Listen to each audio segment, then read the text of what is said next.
नमस्कार।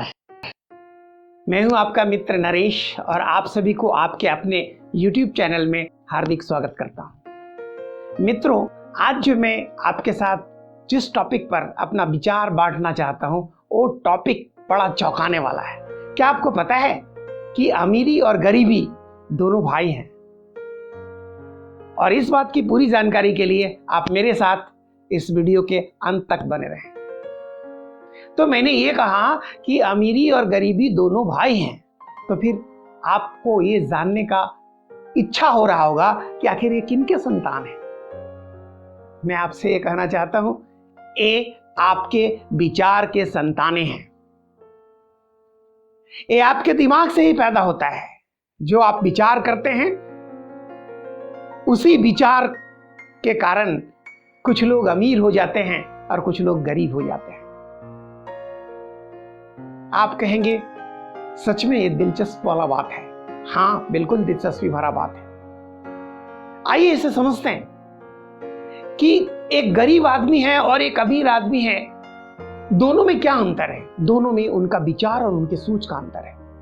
गरीब लोग के शब्दों को थोड़ा गौर करें, उनका विचार पता चल जाएगा आपको। गरीब लोगों से जब पैसे संबंधी जब आप बात करेंगे तो वो कहते हैं मेरे पास पैसा कहाँ है, मेरे पास समय का अभाव है, मेरा स्वास्थ्य ठीक नहीं है, मेरा दुर्भाग्य चल रहा है, मैं सोना को भी छूता हूं तो मिट्टी हो जाता है, मैं गरीब घर में पैदा हुआ, मैं क्या करूं, मुझे किसी पर कंट्रोल ही नहीं है, और नाना प्रकार की बातें। जब उनके बच्चे उनसे पैसा मांगते हैं तो क्या बोलते हैं?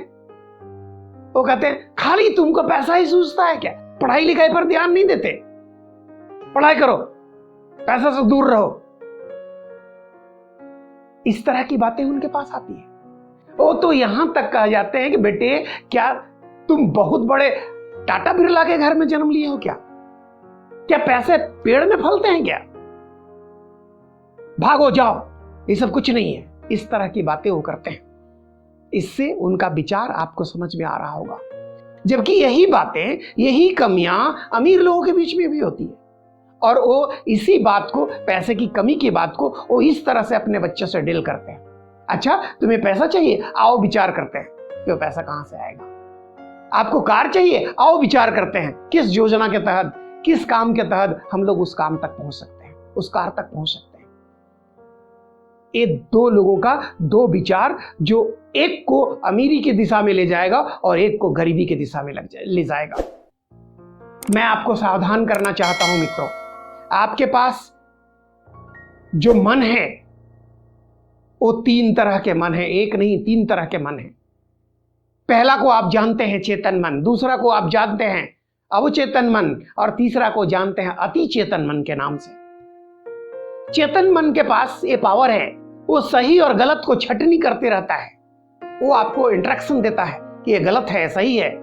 बट मित्रों, सबसे ज्यादा पावरफुल अवचेतन मन होता है, और उसके पास सही और गलत का जज करने का पावर नहीं है। बट उसके पास इतना पावर है कि जो भी विचार अवचेतन मन में बार बार रिपीट कराया जाएगा, उसमें इतनी ताकत है कि उसको रियलिटी में बदल देगा। सावधान मित्रों, आप देखें गरीब आदमी क्या कहता है। वो हमेशा ये बोलता रहता है पैसा नहीं है, और उनका अवचेतन मन कहता है तथास्तु। वो कहते हैं मैं गरीबी जिंदगी जी रहा हूं, तुम्हें दिखता नहीं, और वो कहता है तथास्तु। वो कहते हैं मेरा दुर्भाग्य चल रहा है, और अवचेतन मन कहता है तथास्तु। वो कहते हैं मेरा स्वास्थ्य खराब है, और वो कहता है तथास्तु। हर बात में अवचेतन मन सिर्फ और सिर्फ एक ही बात जानता है, उसको रियलिटी में बदलना, तथास्तु करो। अमीर लोग वही शब्दों को चूंकि सकारात्मक शब्दों के साथ बोलते हैं, इसलिए उनको भी कहता है तथास्तु। थोड़ा सा गौर करिए, जब उनके पास पैसे के संबंध में चर्चा करते हैं तो लोग बोलते हैं आइए प्लानिंग करें, आइए सोचे कि पैसा कहां से आएगा। और जब आप सोचना शुरू करते हैं तो अवचेतन मन आपको वो रास्ते देने लग जाते हैं कि पैसा कहां से आएगा, कार कहां से आएगा, गाड़ी कहां से आएगा, महल कहां से आएगा, और वो विचार देने लगते हैं। और जब वो उस विचार में शामिल हो जाते हैं तो उनके सपने साकार होने लग जाते हैं। ठीक उसी तरह से जिस तरह से गरीब अपने विचारों को देते हैं नकारात्मक विचार, और उलट उसे तथास्तु मिलता है और गरीबी के दलदल में फंसते चले जाते हैं।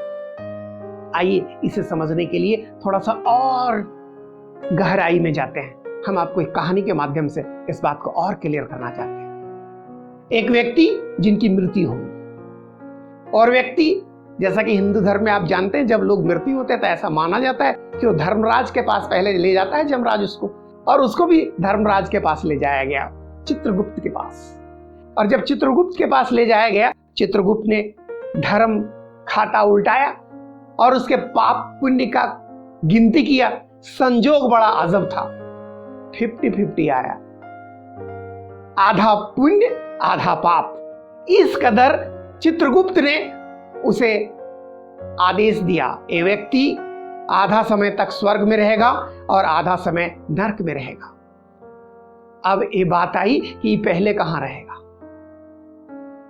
चित्रगुप्त ने कहा वो व्यक्ति को ही चॉइस करने का मौका दे देते हैं कि वो पहले कहां जाना चाहता है। वो व्यक्ति बड़ा चतुर था, इसलिए उसने कहा, हे धर्मराज, हे चित्रगुप्त, हे यमराज, मैं आप दोनों से निवेदन करता हूं कि मुझे एक दिन स्वर्ग में घूमने का मौका दे और एक दिन नरक में घूमने का मौका दे, फिर मैं डिसाइड करूंगा कि मेरा जो तयशुदा समय है उसको मैं पहले नरक से शुरू करूं या पहले स्वर्ग से शुरू करूं। उन लोगों ने कहा तथास्तु, चेक करो। और फिर उस व्यक्ति ने यमराज से कहा कि यमराज जी चलिए पहले नरक घूम लेते हैं। जब वो नरक के दौरे में थे तो बड़ा अजब दृश्य था। सारे चीज अधूरे अधूरे से बने हुए थे, जैसे बहुत खूबसूरत महल लेकिन अधूरा था, बहुत सारी गाड़ियां, अलग अलग ब्रांड की गाड़ियां, लेकिन अधूरे थे, कार अधूरे थे, घर अधूरे थे, मोटरसाइकिल अधूरे थे, जितनी भी विलासता संबंधी चीजें, वो गहना अधूरे थे, वो सारे चीज अधूरे अधूरे थे। उसने कहा कि हे यमराज, आप इस सफर को यही रोके, चलिए अब यही सीन को हम स्वर्गलोक में देख लेते हैं, इसका क्या स्थिति है। मित्रों, जब वो स्वर्गलोक में गया तो सेम चीज था, वही घर लेकिन पूर्ण सुंदर, वही गाड़ियां लेकिन पूर्ण सुंदर। जो जो चीज यहां अपूर्ण था वहां पूर्ण था और सुंदर और भव्य था।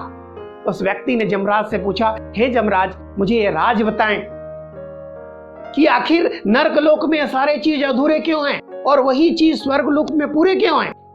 तो उसने यमराज से कहा, हे वत्स, ये आपका वश में नहीं है। एक्चुअली ऐसा होता है कि जब पृथ्वी लोक में लोग प्रभु से कामना करते हैं कि हे प्रभु मुझे सुंदर घर चाहिए, तो तत्काल प्रभु उसे बनाने में लग जाते हैं।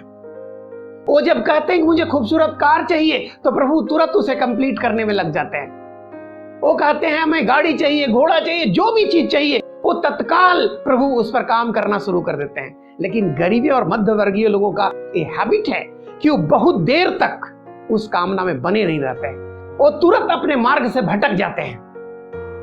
वो एक के बाद जब पूरा होने का देर होने लगता है, काहे कि किसी भी चीज को बनने में थोड़ा समय लगता है, लेकिन इनका धैर्य टूटने लगता है। और जब इनका धैर्य टूटता है तो फिर एक चीज के डिमांड से उसका मन भटक जाता है, दूसरे चीज, तीसरे चीज, चौथे चीज में चला जाता है। और जब उनका दिमाग भटकता है, जैसे घर मांगा था, अभी घर बनना शुरू हुआ था ऊपर, किंतु इनका मन भटका और फिर दूसरा चीज मांगे तो वो चीज अपूर्ण हो जाती है।